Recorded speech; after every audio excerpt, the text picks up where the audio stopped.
The first thing which I would like to talk about is the perceptual distortions such as cognitive bias. Cognitive bias. What is this cognitive bias all about? Why is that cognitive bias coming into picture? Fortunately or unfortunately, this guy is really good at work. Emotions have got a stronger affection, stronger feeling when compared to that of logic.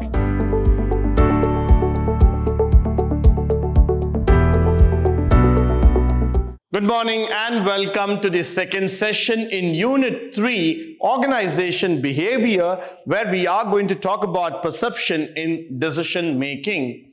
Now, the most interesting factor of any manager, any leader or an employee in an organization is all about the decision making skills. We come across multiple situations and scenarios where we are being asked to take decisions on the spot. But unfortunately, we may not be well equipped in terms of making that decision because there is a lot of perceptions, ideas, thoughts, cross-talks coming into picture, which makes our decision slightly on the lower side.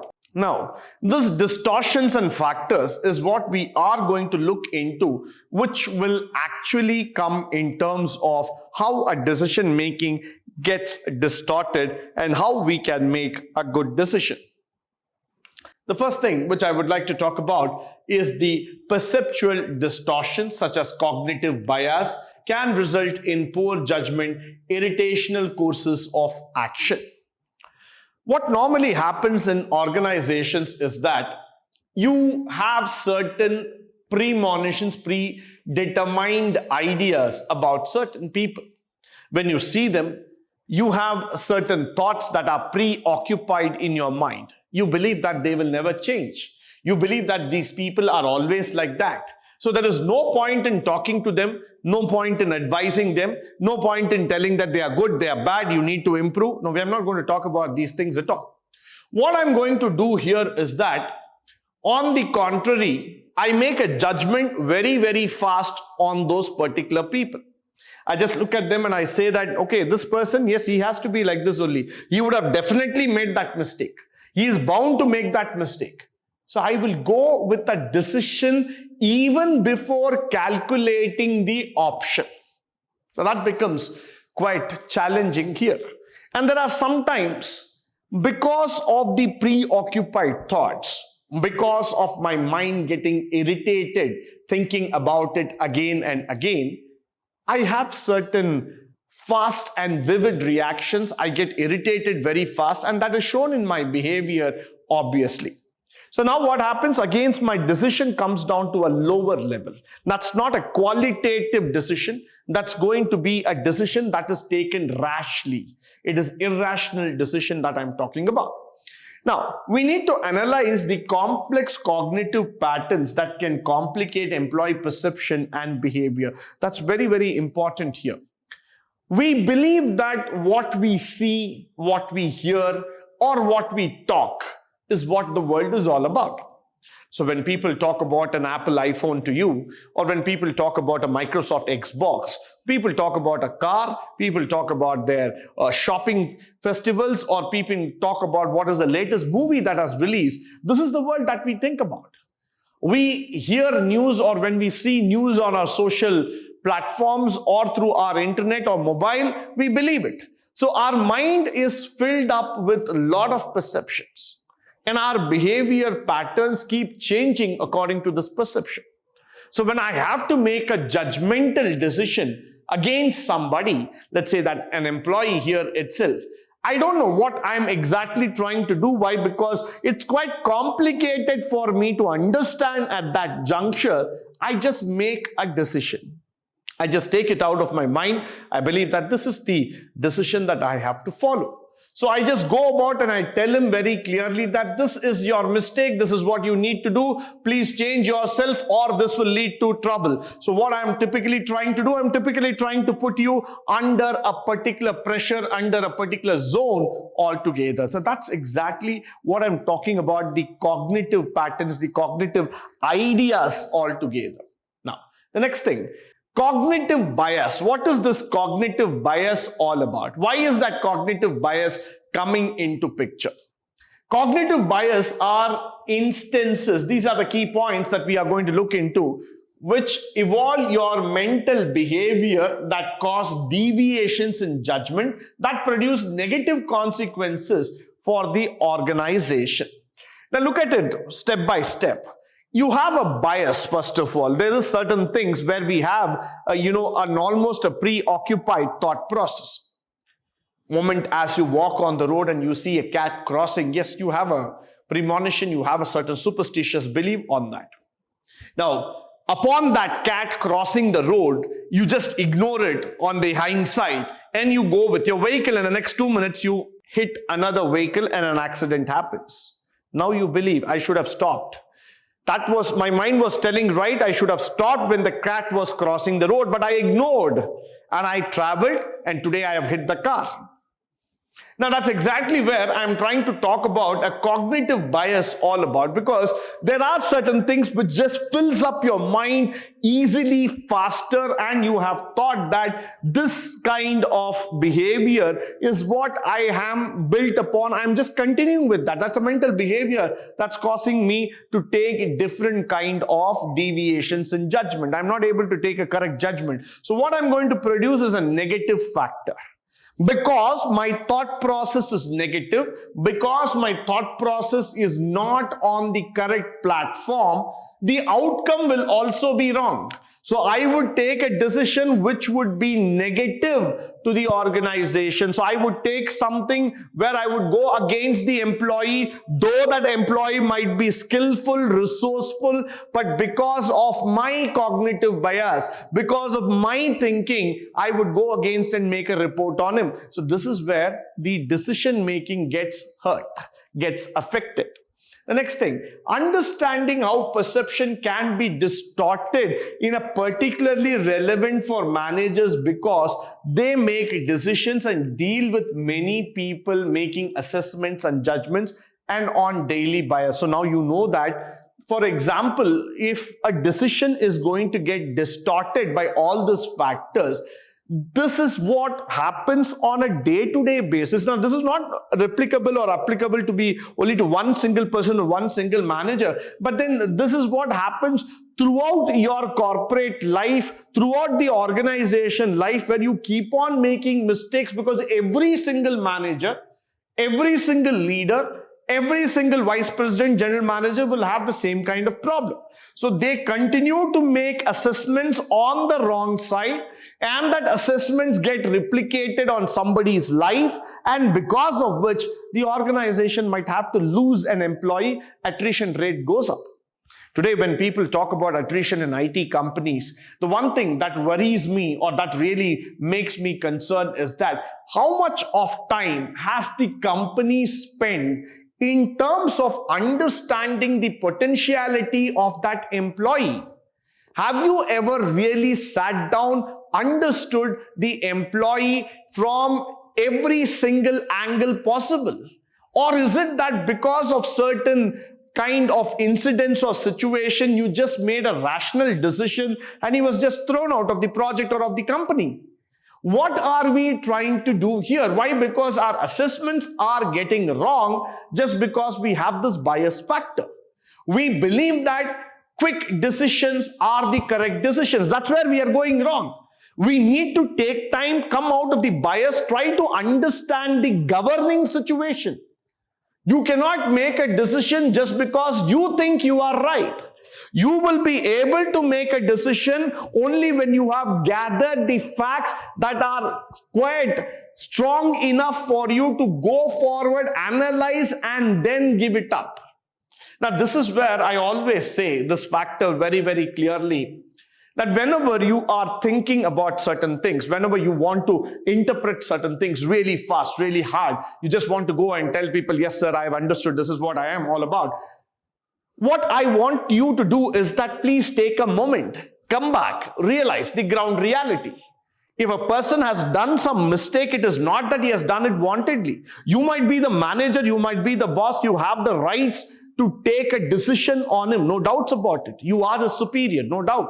But then just go a step back, analyze the problem, analyze the situation from his footsteps, from his angle, then you will be able to make a better decision. That's where you will become a good decision maker.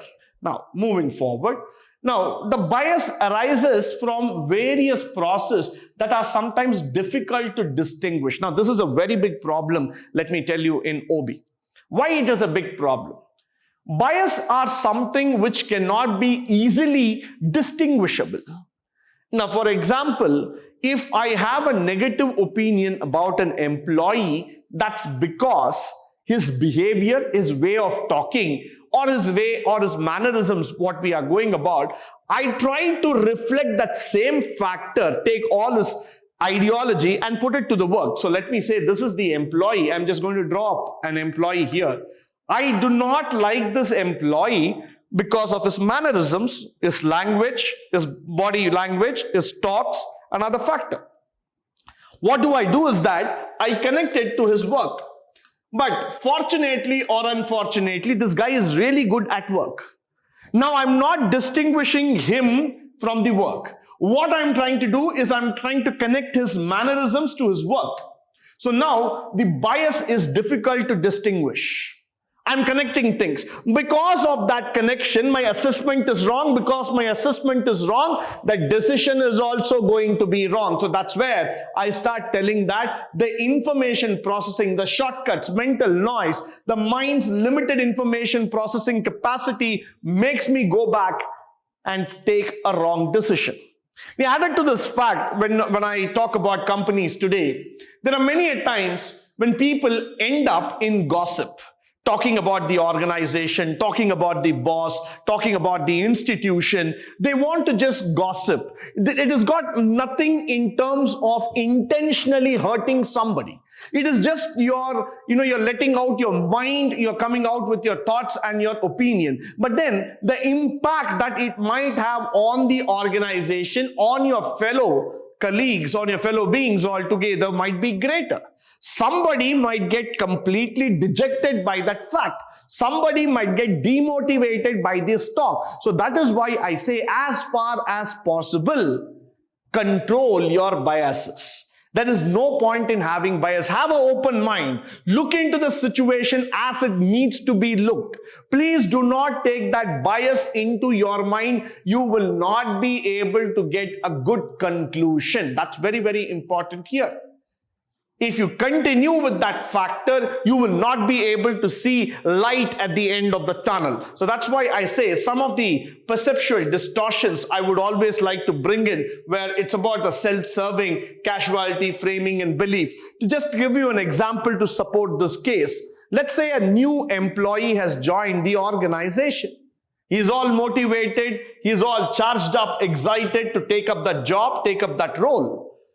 He goes to the cafeteria to have a cup of coffee, or he goes to the cafeteria to have a lunch. So he's sitting with his new colleagues having a cup of coffee or lunch. Suddenly, a talk comes about a promotion or a salary hike. Now, people who are already there in the organization start giving their thoughts, their opinions. Most of them start talking negative, start giving a distorted picture of the company. Some of them talk positive, some of them are neutral. Now what happens is that the negative thoughts, the negative bias, all the distortions immediately enters into the mind of the new employee. Now he's afraid, he's scared. Will I be able to survive in the organization? Have I made a correct decision of joining this company? Is this going to be my future? Am I going to get trapped somewhere? So this is where the bias plays a very big role in terms of affecting somebody's mindset. So it has to be very, very clear that yes, we take up these factors in the right way and make a good qualitative decision. Followed by the key terms that I'm going to talk about is two words called as cognitive and heuristic. What is a cognitive? Cognitive is the area of mental function that deals with logic, as opposed to the affective functions that deal with the emotion. So I'm going to now divide two parts of the body. One is the mind, the other one is the heart. When I start making decisions using my mind, I'm applying a logic. I'm not going to just take a decision just because I know certain things. I'm going to apply a lot of logic, which means it involves certain calculations. It involves certain mathematical factors. There are certain parameters which I'm going to set in priority, rank it, do some analysis, and then I'm going to give that particular answer. So that's where cognitive comes into picture. But when I'm going to make a decision from my heart, it's going to come from the bottom of my heart, then I am relied upon emotions. Emotions have got a stronger affection, stronger feeling when compared to that of logic. But 99% of the time in the organization, it is the cognitive factor that overcomes the affective factor. That's the emotion factor. Most of us just make a decision randomly because we know certain things. We put that calculative figures in mind. We just get an answer. The output is immediately thrown, and that's where cognitive bias makes a problem. Now, what is a heuristic? So, experience-based techniques for problem solving, learning, and discovery. This is very, very interesting and important. Why? Because an exhaustive search is impractical. Heuristic methods are used to speed up the process. Now, this is something which we learn out of practice. So I always say that the best example for a heuristic approach is, how did you learn to ride a bicycle first? Many people teach you how to ride a bicycle, how to do swimming. But then you learn it by your own experience. That's the most biggest and the exciting part of the story. Somebody teaches you how to balance the cycle. Somebody teaches you to hold the handlebar straight so that you don't deviate. Somebody says, look straight, don't look sideways. Keep continuing pedaling. Do it slowly. Don't move here and there. All those kind of instructions come into your mind. But unfortunately, none of them stick. Why? Because you learn out of experience. You start bicycling, you start falling down 2, 3, 4, 5, or even probably 10 times. The 11th time when you're going to pick up that bicycle again to ride, you're not going to listen to anybody. Your experience is now going to speak to you. It will say, start holding the cycle in this way, start pedaling, go slow, go fast, put a brake, all those factors. So heuristic is one big example. It's one big experience that we are talking about. That's the primary source of learning. So always this heuristic method makes people to learn things faster, because that is inbuilt, that gets easily mixed up, that gets easily on the flow in terms of making you learn certain things. So heuristic is a very, very important example, very, very important term that we need to learn. Followed by the patterns. What is a pattern? Cognitive bias is a pattern of deviation in judgment that occurs in particular situation and can lead to perceptual distortion, as we were speaking about it, an inaccurate judgment because of the illogical interpretation, often we called as irrationality. Now, this is something which is, as I'm telling you, most of the time the reason for making a wrong judgment is being irrational, because we are not using logic. We think that we are logical, but we are not. The reason is that we have not used proper tools. We have not gone through the proper methods. Our mind is just completely carried away by whatever we are thinking. So that's where this becomes an irrational story altogether. Implicit is the concept of pattern of deviation.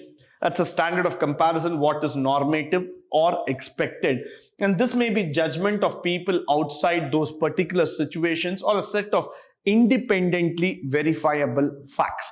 Implicit in the concept of pattern of deviation. Why? Because when I look into things called implicit manner, that is because standard comparison. I have certain features of comparison, which is either normative to be expected, or this may be coming out of the outside facts. Now, let me just put you on to an example here. In a situation where an employee would have taken a leave, I start believing this guy has told a lie because he doesn't want to do his job. But in reality, the employee has taken a leave because there was a problem at his home. There was some personal problem. But what do I believe is that he has implicitly lied because he knows tomorrow there is a meeting, tomorrow there is a work that needs to be done. So in order to avoid that, he has taken a leave.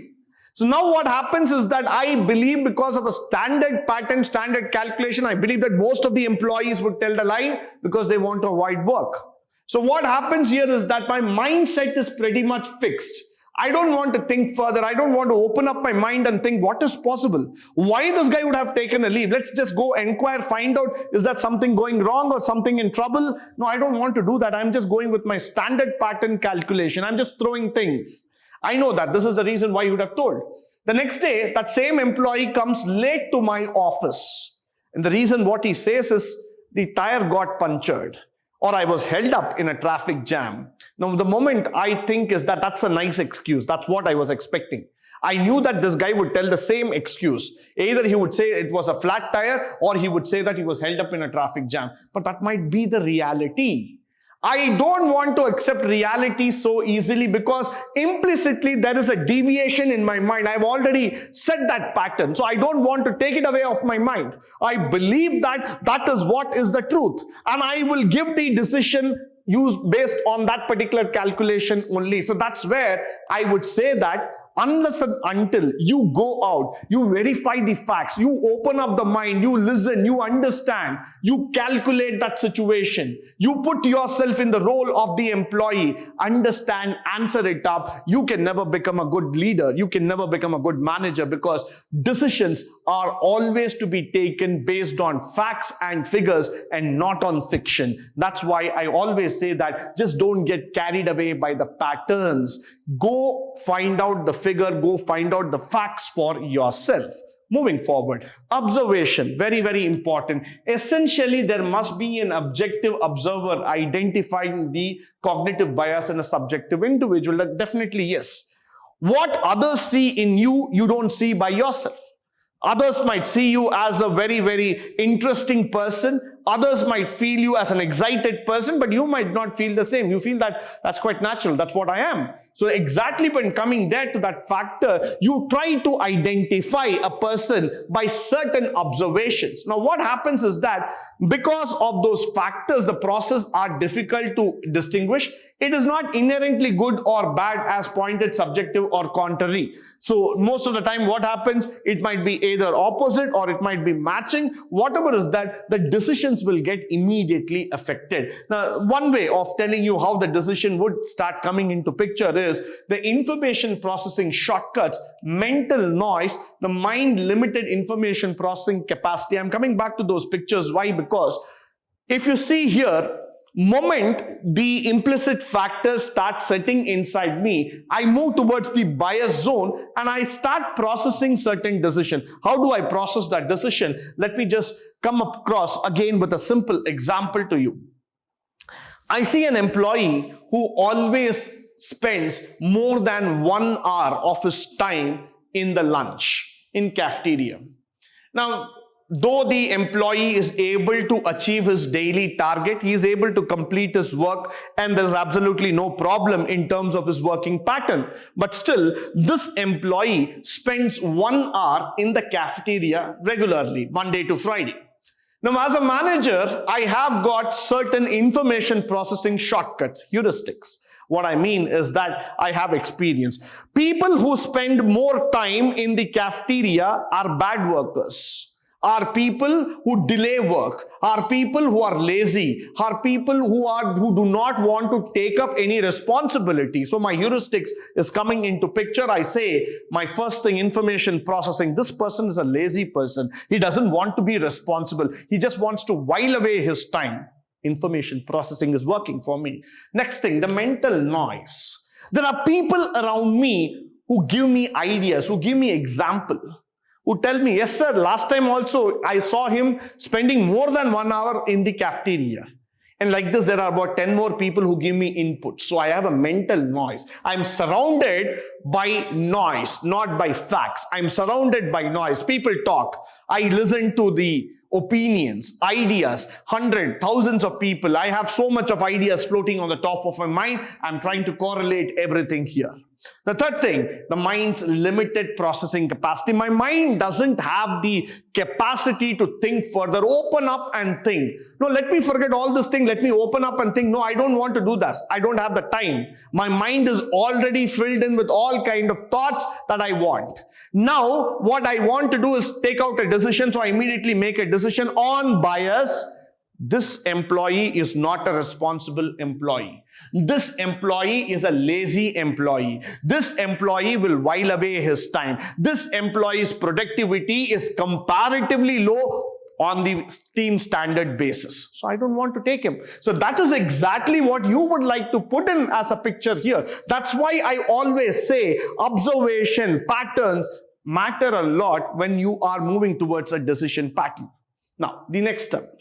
Emotional and moral motivations, social influences. These are very, very important factors. Emotionally, we are all intellectuals in terms of thinking. There's a lot of emotional pattern. There's a lot of things that moves from our society, from our people altogether. So the notion of cognitive bias was actually introduced by Amos Tversky and Daniel Kahneman in 1972 and grew out of their experience of people's innumeracy, inability to reason intuitively. They and their colleagues demonstrated several replicable ways in the human judgments and decisions differ from rational choice theory altogether. This was the primary reason that explained the differences in terms of heuristics and the rules which are very simple for the brain to compute but which to introduce from the systematic errors. So what I would like to say that this is what they were able to prove in the long run, saying that how people make mistake in the judgments. Why? Because they are carried out through this bias. They are carried out through all these kind of noise, information, shortcoming, processing. So that's where you exactly see that though you are good, though you are excellent, you believe that you have the magnitude to perform. You believe that you are super duper. You believe that you have the capacity to win over any situation. You are an excellent worker. You are an outgoing worker. You are a daring personality, but that manager does not believe like that. He believes the other way around. That's because he is carried away by the bias. He is carried away by different factors altogether. So that's what put that entire situation on the downward trend. With this, I come to the end of this particular session.